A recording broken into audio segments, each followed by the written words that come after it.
পুরনো এক রেসিপি। আগে তো প্রায়ই বাড়িতে মা ঠাকুমা বানাতো, আজ নিজের সংসারে প্রথম বানাচ্ছি। তাই মনে হলো তোমাদের সকলের সাথে এই রেসিপিটা ভাগ করে নিয়ে দরকার। আজ আমি বানাচ্ছি কুমড়ো ফুলের বড়া। বানাচ্ছি আর প্রচুর মায়ের কথা মনে পড়ছে, ঠাম্মার কথা মনে পড়ছে।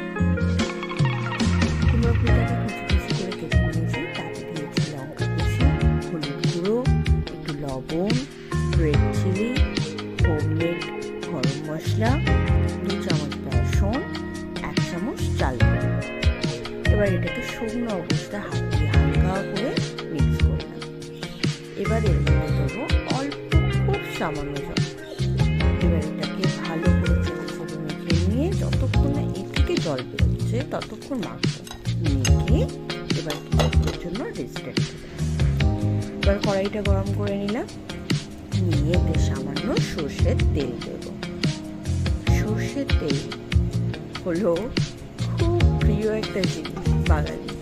যখনই চপ ভাজা বা কোনো বড়া খেতে ইচ্ছা করে তখনই আমাদের মনে পড়ে সর্ষের তেলের কথা, কারণ সেরকম স্বাদ সাদা তেলে আসে না।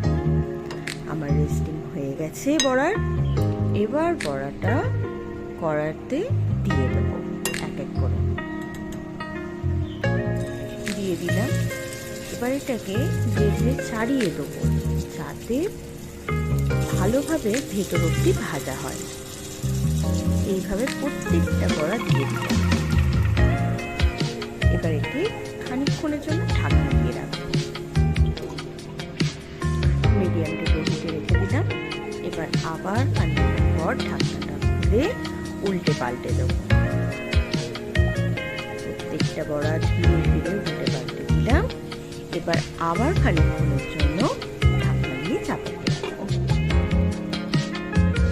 আজ আমি প্রথম ভিডিও করছি আর ক্যামেরাটা আমার হাতে, তাই একটু ভুল হয়েছে, তোমরা প্লিজ কিছু মনে করো না।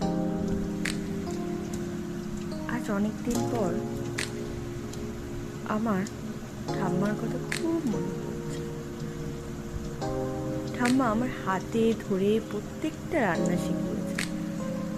মাকে তো বেশি দিন পাইনি, তো ঠাম্মাকে পেয়েছি অনেকদিন। এই কথা বলতে বলতে আমার রেসিপি কমপ্লিট।